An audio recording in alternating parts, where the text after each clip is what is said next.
Hello, everyone, and welcome again to the Covenant Eyes podcast. I'm one of your hosts, Brandon Clark, joined by Karen Potter. Hi, Karen.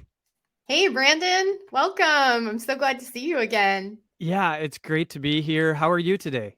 Well, I'm doing pretty good. It is finally fall, and I Yes. am excited about fall. It's one of my favorite holidays. I love, everything about fall, the leaves, the bonfires, being able to wear sweatshirts all the time. My favorite.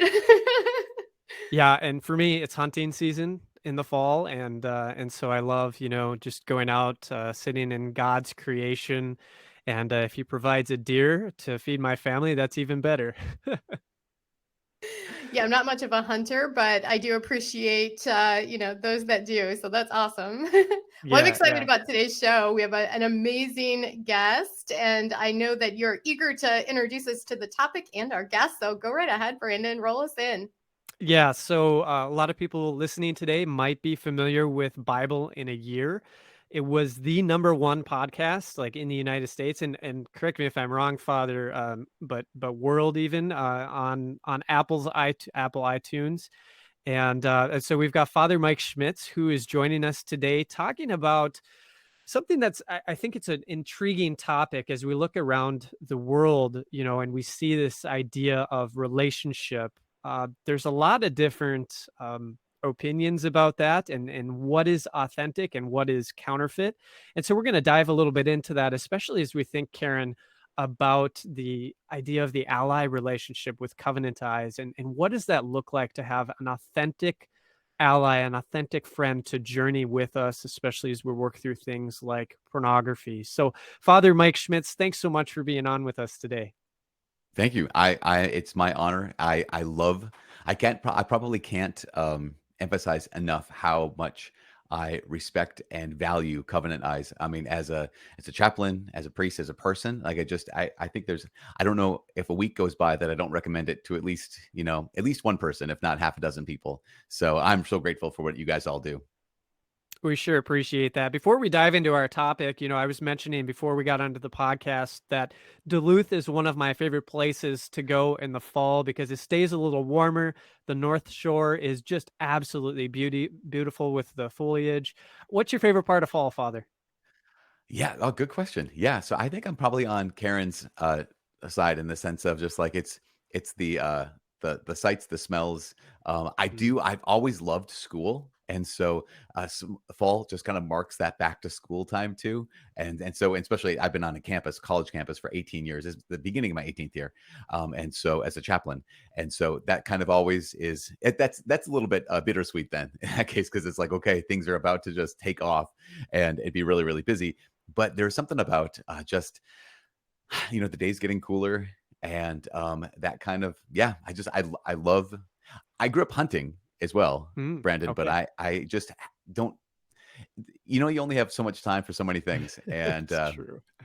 and so one of the quickest things to go in my life when I became an adult was basically, yeah, I'm not hunting anymore. I really, as Karen said, I value the people who do and value the fruit of a successful hunt. But yeah, I don't do that myself. I'm Talk glad you about brought up. having, oh, sorry, Brandon. I was just going to say, talk about having some good friends in your circle. Have a Oh hunter yeah, in for your sure. circle, and you can reap the Yeah. benefits of the venison and all the wonderful rewards of that. Exactly. I'm glad you brought up your role as chaplain of the Newman Center at the University of Minnesota Duluth. You're also the director of youth and young adult ministry for the Diocese of Duluth. So you're around young people quite a bit. And Yeah. our topic today, talking about authenticity and how do we be real in this counterfeit culture? And I think that we use the word counterfeit because it seems like authentic relationships are just hard to come by. So Father, as we break into this topic, can you just talk a little bit about just from your own experience at the Newman Center, traveling around, talking to focus missionaries, focus students, stuff like that? What are you seeing in terms of this particular topic? Well, I think, it's really interesting when it comes to, so years ago, I think maybe even the 1950s or 60s, there was a man named Dietrich von Hildebrand, and he wrote a book called The Trojan Horse in the City of God. And one of the chapters in that book is a chapter entitled Sham Honesty. And Mm. what he had seen and identified and basically diagnosed was this temptation that we have to just kind of put our lives on display. But it's not really our lives. It's maybe like you could say it like this: to put our lives on display, but not ourselves. And that sense of then it translates into not just sham honesty, but also this sense of shamelessness. And what I mean by that is like, oh, that's part of my life. That's who I am. That's this kind of, there's obviously the degree of toxic shame that we just like, yeah, that's uh I'm holding on to this shame that I really need to get out from underneath because it's this accusation that's coming against me. But there is a sense of like, no, there's really good things in this world, and if I've violated those good things, then I have a sense of shame, right? But that call in our culture to have this place of shamelessness in all things is the wrong solution, right, to that that toxic shame. So he diagnoses all these things, calling it sham honesty.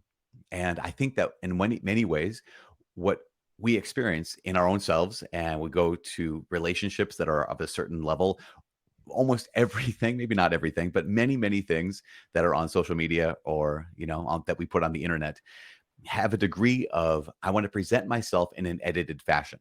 I'm going to present my life, but not really share myself. And that I think has created this this impulse, or has fed this impulse that then we just do that on a regular basis, right? So we've taken like, here's how I share myself online. So that's how I'm just going to share myself in real life. And so I'm used to these very shallow and very surface relationships, like friends on Facebook kind of a situation.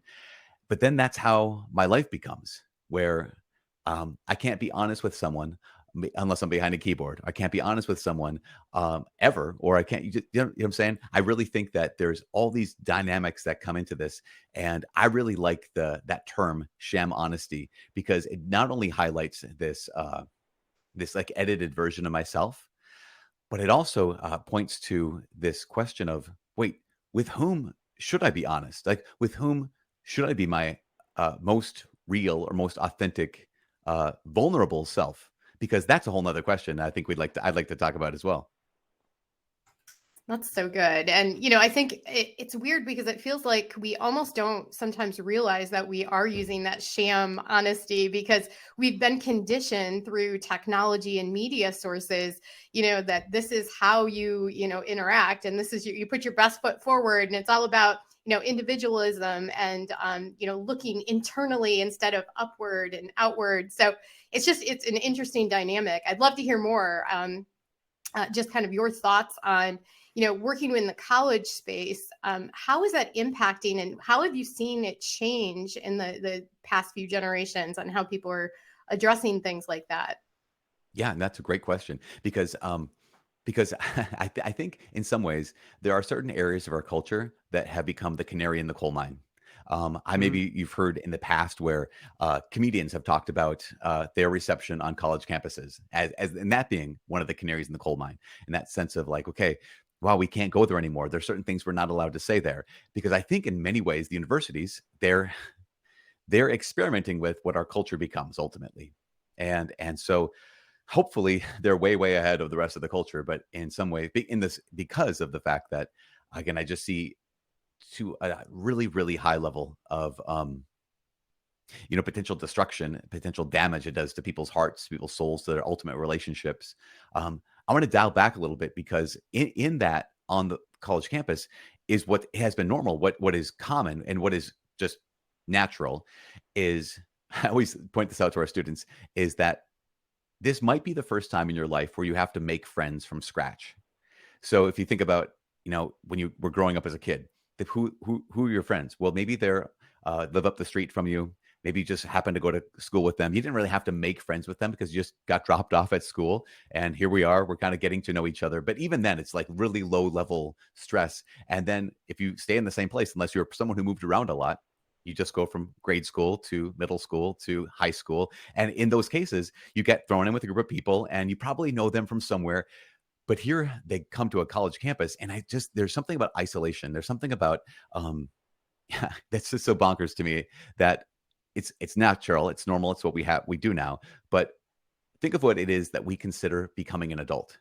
okay, if you're going to be an adult, you're 18 now, or however old, you're supposed to leave everyone who knows you. You're supposed to leave everyone who loves you, everyone who cares about you, and go to a place where no one knows you, no one cares about you, no one loves you, and then try to make your way. And it's just like that. I mean, and that is so contrary to how human beings have lived for millennia, right? Like, to be an adult was okay. I'm gonna find a spouse and live in my parents' house. I mean, that was actually growing up, and I'm gonna raise my kids, in the attachment. If you've ever gone to the Middle East, I've gone to Israel a number of times, where they have these homes that are built one on top of the other, because it's like, yeah, that's the next generation, and then their kids live in there, and then these kids move in, and it's that sense of, in some ways, yeah, you want to take flight and go and see the world. That's fine, but there's another element of the degree to which we isolate people and then expect them to still thrive. Like, we take them Mm. away from where they've learned who I can trust and who I can't trust, and put them into a place where they don't know who they can trust. And this is the thing that I think is so remarkable, is when it comes to being real in a counterfeit world, I think that, or when it comes to sham honesty, I think one of the first questions we have to answer is, with whom can I be real? Because I don't think I should be real. I mean, I don't think I should be vulnerable with everybody. And again, but that comes from what? That comes from, uh, if I was in my own hometown, by the time I was 18, by the time I was a young adult or an adult, I would have a pretty good sense of who I can be honest with and who I shouldn't be honest with, who I can tell something to and who I shouldn't tell something to, who I can be vulnerable with and who I better be pretty guarded around. And then you get thrown into this college campus a lot of times here, or into the big city or wherever it is. And it's like, well, all my relationships in my life have been based off of some degree of trust. And even if that trust has been violated, there's been some degree of trust, some degree of knowledge of the other person. And who do I trust now? And this is right now, we're in this season of the first weeks of school, first month or two of school. And I see it again and again, people coming to my door saying, yeah, so first weekend I went to a party and here's the story. Or the second weekend I went to Mm. this party, here's a story. Or the first couple of weeks I hung out with this group of people and I thought they were, people who that cared about me, or I could trust them. And then here's what happened. And Mm. it breaks my heart, because it just destroys lives. And so one of those first questions again is, who can I be real with, or who can I uh, be authentic with? Another, the big way to say it is, who can I be vulnerable with? Yeah, this is a big challenge too. I remember, so I went to college like 2008 to 2012, and even then, screens were a big thing, and staring down at screens. And I used to challenge myself actually to be the one on campus walking to class who didn't look at my screen and tried to make Yeah. eye contact. And what you notice is that there's not very many other people out there trying to do the same thing. So, Father, how much of this, by the time we get to college, is the formation growing up, and, especially like thinking about the role of parents in training their children how to do relationship well? Yeah, that is so important, because it's one of those things where, well, going back to the screens, 100%. Like, I will walk on campus, walk through the hallways, and it's like, I'm in Duluth, Minnesota, so I'm not in the biggest city in the world, right? And this our campus is maybe 12 to 14,000 people, give or take, depending on the fluctuation of the year. But it's like walking on the streets of New York. Like, it is people just staring straight ahead. Even if they're not on their screens, they're, and if you make eye contact and smile, like say hi, I've seen all the different reactions, the same reactions I've gotten walking on the streets of New York and saying hi, because it's just like, everything from, wow, someone looked at me and talked to me, like, hi, to, why did you just say hello? What's wrong with you? And everything in between, which is just, it's so fascinating. How is it, question, as you asked, Brendan, how is it that we can prepare ourselves for this? I think,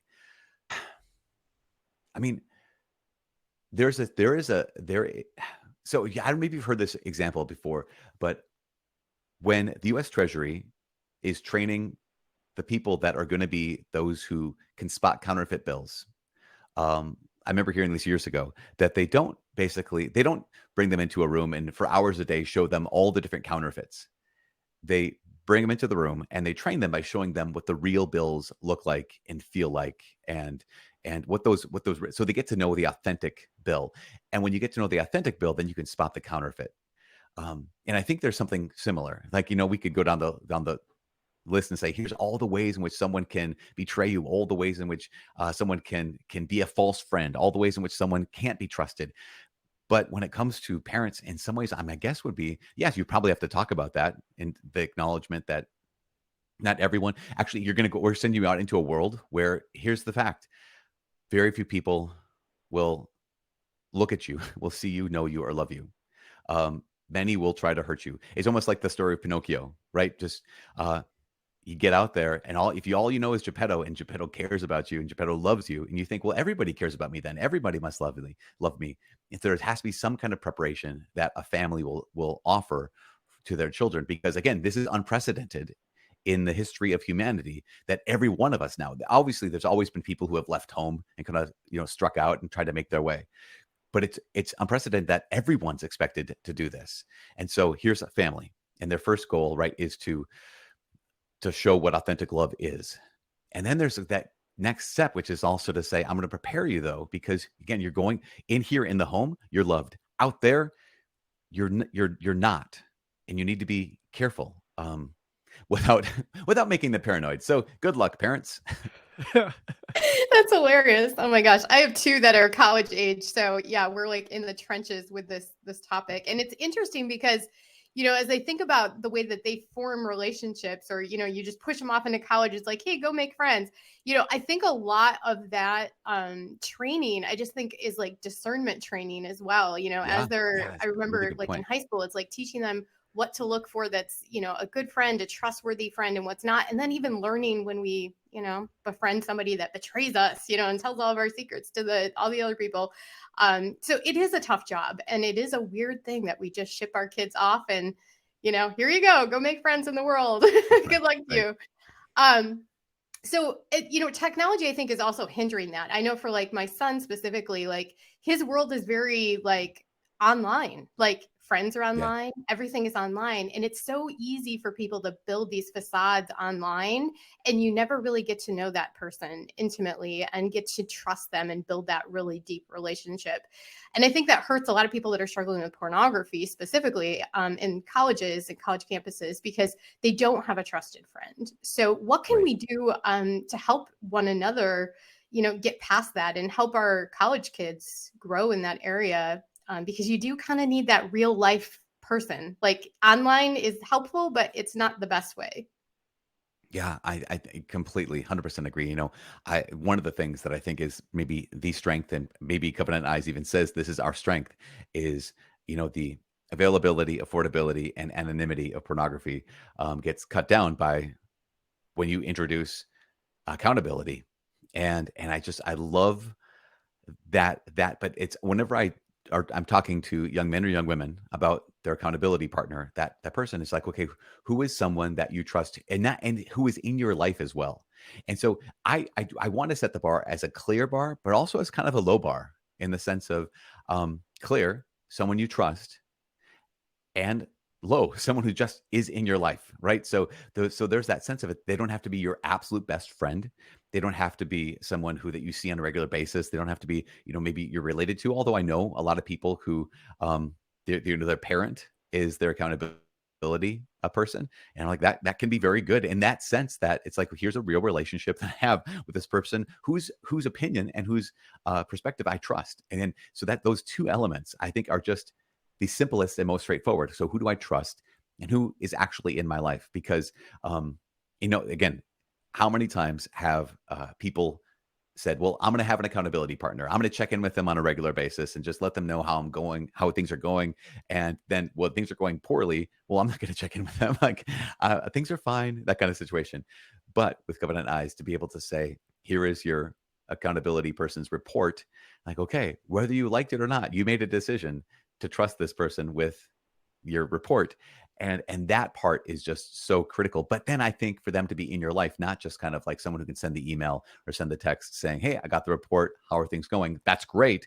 But to be able to look at them in the eyes on a regular basis, I think makes it more real, because it makes it obviously more relational.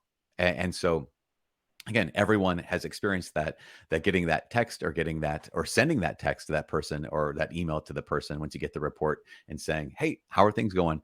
But then there's that next step of being able to, let's bridge this gap of the technology, and let's look at each other in the eyes. And let's talk about this. How are things going? So that you, again, there's something about this that makes it more real when it's relational. You know, that gap can be such a scary place though, Father. It could be, just a Yeah. like in reality, it could be a small gap, but it can seem like the Grand Canyon, trying to cross the Grand Canyon, and taking that step. And so, as we think about like your role as chaplain of the Newman Center, and we think about other chaplains of Newman Centers, and we think about youth pastors and stuff like that, Yeah. what role or what message would you have for those ministry leaders about helping bridge that gap, but then also, working on that authentic level of relationship and teaching those particular values? Yeah, it's a great question. Um, I think one of the ways is we teach by how we live.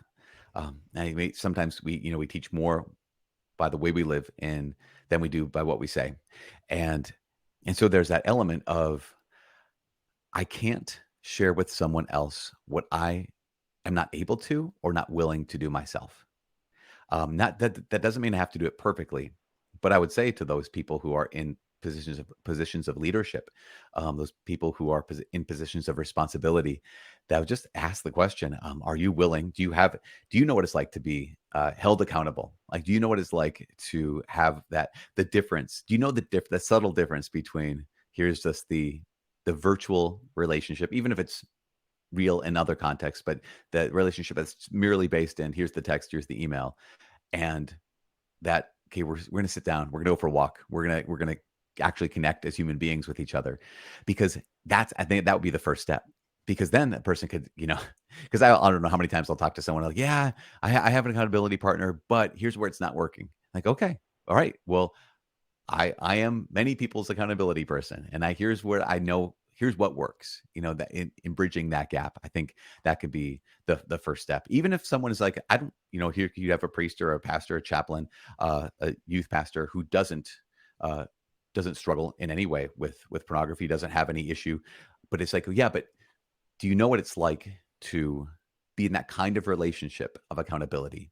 Whether it's someone's holding you accountable for anything, or you're the one who's been asked to hold the other accountable. That I think that there's something in that you're participating in it. You're not just counseling someone else go and do it. And I think there's something valuable about that, because then you know the ins and outs, the value, and you can actually speak from experience. It makes sense. I mean, when you go to the gym, you want a coach that has done the work, right? You want Yeah, somebody that can yeah, help you and coach you, that has experience and has a track record. And it's even biblical. I mean, I think of like Barnabas, Paul, and Timothy examples. Like you've got someone that's kind of calling you up to who you should be, and then you've got someone looking up to you that you can help guide and coach. And of course, Paul, being wise in so many ways. Um, it's a really interesting dynamic. Father Mike, I think the most interesting thing you said, and I can't help it, is that you're holding people accountable. What would that be like to have Father Mike as your accountability partner? Oh my gosh, well, the bar is so high there. well, no, hopefully, like it's very simple, right? It's that Yeah, sense of here's someone who trusts me and that I see him on a regular basis, and I no, think it's that great. is, but it's a great gift. Even going back to friendship, I came across a quote today, which is just very providential about friendship. We scripture. Friend is a sturdy shelter. That two better than or three better than one. A three a cord with three strings is not easily severed. But there's a guy named Saint John Chrysostom from the third, fourth Mm, century, and at one point he had this quote. He said, "A friend is more to be longed for than the light." And he goes on to say, he says, "I speak of a genuine one," which goes to what we're talking about. He said, "I speak of a genuine one, and wonder not, for it were better for us that the sun should be extinguished than that we should be deprived of friends. Better to live in the darkness than to be without friends." And again, he was saying not just to have buddies, not just to have pals, not just to have people who you hang around, but a genuine friend that we can, as we're talking about today, you can be authentic with. Which I really mean when I say that authentic, I just mean vulnerable, because there's something mm. about that um, I want to. I don't know. I've shared this before, but I think that it's a really it captures something for me, and that's the difference between being transparent and being vulnerable. because we can be transparent, like, oh no, I share myself with a lot of actually, I think about myself sometimes, like I will talk about my family, I'll talk about myself, like I'll talk about, oh, I did this kind of thing, like in talks and homilies and sermons, whatever, all the time. And so in some ways it's transparent, like, yeah, my life's an open book. I actually, even where I live in the Newman house, where like students are coming in and out all day. I have like a kind of a one single apartment kind of a thing attached to the thing. And I mean, they can hear when I brush my teeth. I mean, they can hear everything. I didn't realize this until last year, though. I've been living here for 17 years. I didn't realize that until last year. They're like, yeah, you really like do that spit thing at the end of the. I'm like, what? You can hear that? Oh yeah, I totally can hear that. I'm like, oh my gosh. Okay, here we go. So very transparent. But the description was the difference between being transparent and being vulnerable is if I'm transparent, I'm letting you see into the fishbowl. And if I'm being vulnerable, I'm letting you get inside the fishbowl. And inside the fishbowl, you can move things around, right? You can kind of you can adjust some things, you can shift some things, you can challenge some things. If I'm transparent, you're still on the outside. If I'm vulnerable, I'm actually letting you inside.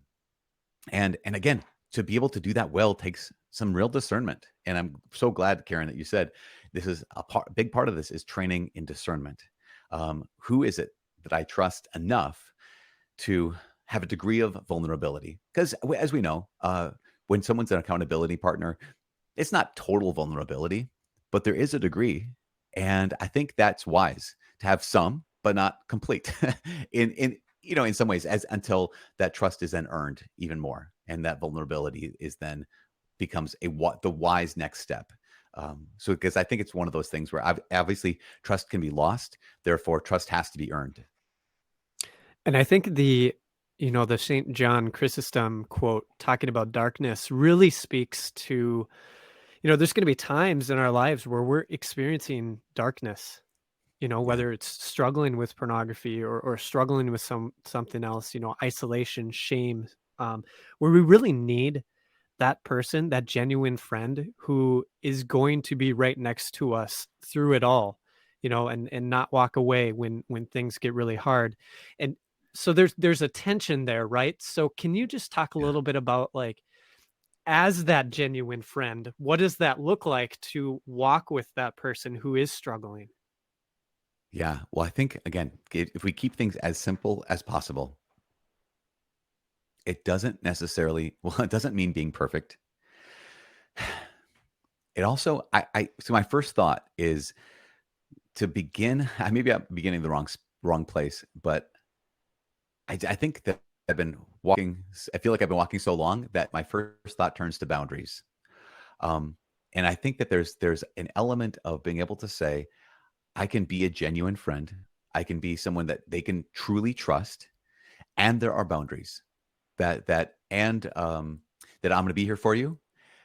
And I can also establish some clear boundaries, because I think a lot of times, I know for myself, if I look back over the entirety of my life, I know that there were times in my life where I thought, well, they need me. Therefore, regardless of what I need, regardless of what anyone else needs, they need me now. And so I need to be completely present. And then realizing over the course of many years that a couple things. One is um, sometimes that person, sometimes they need a boundary.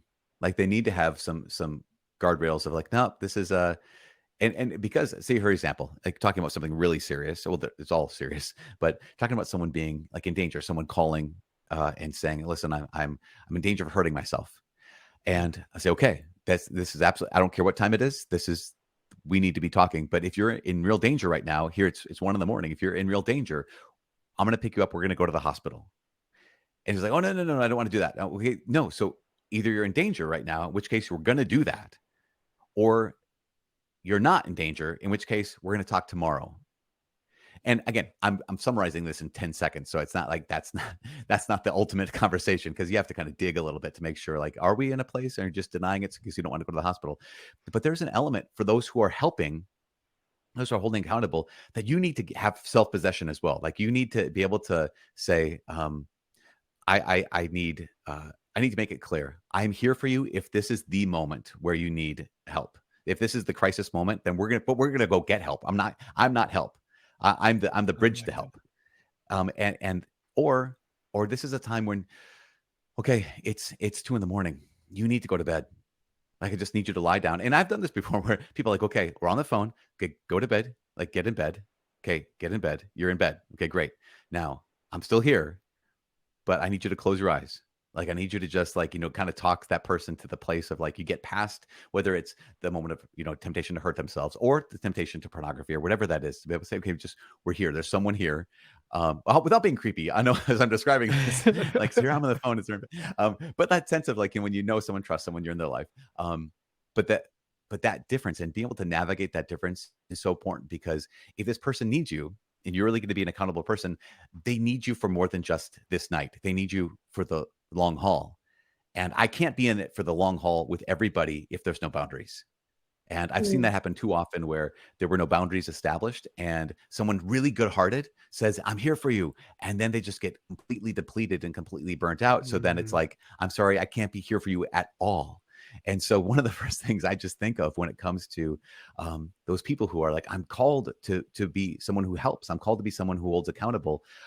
Just know that when the time comes for you to set boundaries, that is actually the loving thing to do, because what you're saying is, I'm not just here for this moment. I want to be here for the whole race. And because, I mean, think about the alternative. The alternative being, I'm just so worn out. I'm so tired. I can't be in your life anymore. Again, I've seen that.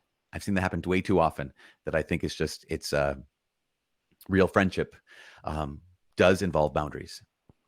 so good. And that is a good reminder, because healthy boundaries really are important, especially if someone is struggling with like an addiction. Because Yeah. sometimes people with addictions, they can really like absorb all of your time and energy because they need that. And what they really need to do is probably spend some time in the scriptures, as well as, have that friend and ally. There's like a mix of activities that will help them get stronger. So, yeah, that was a really healthy reminder for all of us, that as we're journeying with people, to make sure that we do have healthy boundaries, because if we're unhealthy ourselves, we're not going to be able to help others. So, Yeah, good completely. reminder. Father, as we come to a close here, what last thoughts would you leave with our listeners about anything that we've discussed today? Yeah, I think that when we talk about friendship, when we talk about being real, um, I know a lot of times when I talk to people, they say, "Well, I want a friend, and I want people to be real with me." Um, and I can't force that, right? I can't make that. I, as a human being, can't make anyone else be a friend with me. I can't make anyone else be real or vulnerable with me. But what I can do is I can be willing, at least. I can be willing to be a friend. And I think there's something about that we know that everyone on this planet is made for love. I can't make anyone else love me, but I can choose to be a gift of love for the people in my life, to whatever degree that's most appropriate. Whether that's just the person who is striving to be kind, is striving to be present, is striving to acknowledge the existence. I mean, we live in a world where people are desperate because they are unseen, they're unknown, and they're unloved. And so, maybe the way in which I can be a gift of love is just by seeing the people around me, by just noticing the people around me, acknowledging the fact that they exist, and that they're not just another faceless, nameless, kind of cog, but truly seeing them. I think that would go a long ways in a lot of our lives to alleviate the loneliness that so many people experience. Out of no, and it's just like that sense of someone who's desperate. Again, I know people listening to this are like, but I'm so desperate to be loved, and I completely understand that. Um, but in the meantime, well, know that you are loved desperately by our God, who is real, and His love is real. But also, because of Him loving you, you have the capacity, you have the ability to be a gift of love, because you're made for love, not only to be loved, but also to be love. And I think that means, the ball gets to be in your court. You don't just have to wait for the person to come along and say that they choose you. You can choose to love today. So good. So good. And if you've enjoyed our conversation with Father Mike, I really want to encourage you to do two things. You could check out his weekly homilies on iTunes. We'll post a link to bulldogcatholic.org so you can listen to those.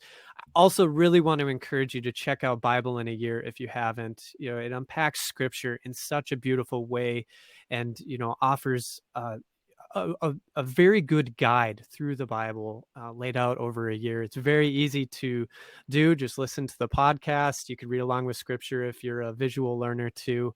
But it's something that's been very meaningful in my life, and I know a lot of other people lives as well. So, Father Mike, thanks so much for being on with us today, for what you're doing for our Absolutely. church. We're really grateful for all of that.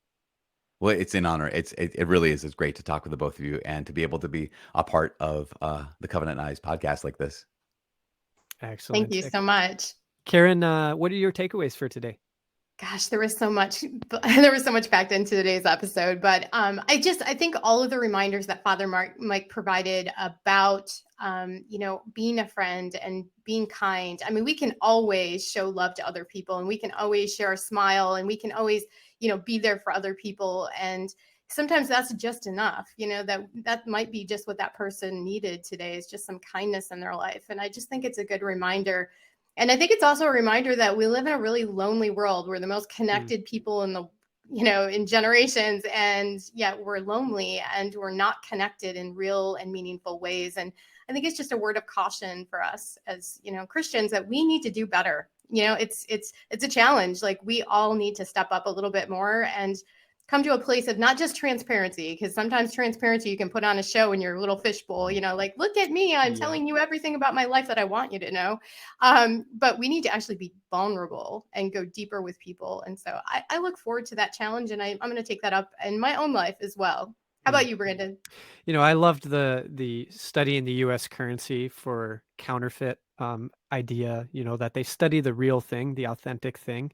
And I think it can really provide a challenge to us as parents, as friends. What are we living out? As Christians, we're supposed to be people of joy. Are we living that out? Are we living out ourselves, those authentic relationships, modeling it for our children, modeling it for others? Even if you're not a parent, you've probably got nieces and nephews that are keeping their eye on you. I remember this one time where we were building our house, Karen, and I had my tool belt on, and I had my hands on my hips, and I was looking at something, and I didn't see it, but my nephew, who was like 5 years old, also had his tool belt on and put his hands on his hips and looked up the exact same way I did. So we never know who's watching. And so I think just being that model and living that out is a really good thing, because if people don't see that authenticity somewhere, they're probably not going to see it anywhere. Very good reminders. Well, that kind of brings us to the close for today. This was such a good episode. And I do encourage all of our listeners to check out all of the episodes that we have. Gosh, I think we're up to 240 episodes this year. So we have been busy, and we have amazing guests just like Father Mike. And I would just encourage all of our listeners to share this with your friends and family. Let's get the message out there and do some good in the world. So from everybody at Covenant Eyes, thank you so much for joining us, and God bless.